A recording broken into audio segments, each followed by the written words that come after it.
সারা বিশ্ব জগতের মুসলমান বিন্দু ভাইরা, আমার আপনার রব মালিক ঘোষণা দিয়ে দিয়েছেন, আল ইয়াউমা আকমালতু লাকুম ওয়া আতমামতু নি'মাতি ওয়া রাদিতু লাকুম আল ইসলাম দীনা। আমাদের জন্য সবচাইতে বড় নেয়ামত হচ্ছে আমরা দিন হিসেবে ইসলামকে পেয়েছি। এটা আমাদের জন্য নেয়ামত।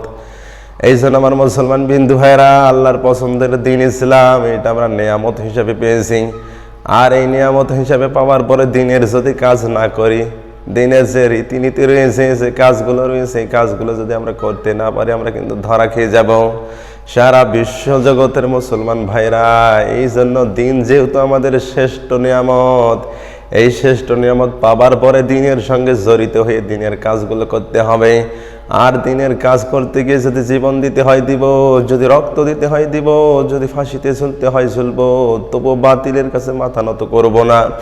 অবশ্যই অবশ্যই এই ধৈর্য ধারণ করে যারা কাজ করবে, আখিরাতের জীবনে তাদের জন্য আল্লাহর জান্নাত। এই জান্নাত সেই জান্নাত নয়, এটা হচ্ছে চিরস্থায়ী জান্নাত, যেখানে একবার ঢুকলে আর কেউ বের করে দিবে না জান্নাত থেকে। এই জন্য আল্লাহ পাক ঘোষণা দিয়ে দিয়েছেন, খালিদিনা ফিহা, তোমরা চিরন্তন জান্নাতের মধ্যে চিরকাল থাকবে, তোমাদেরকে কেউ বের করে দিবে না। এটা হচ্ছে আমাদের জন্য নিয়ামত। এই জন্য আমরা ইসলামের পূর্ণ যেন কাজ করতে পারি, আল্লাহ পাক আমাদের প্রত্যেককে যেন তৌফিক দান করেন, আমিন।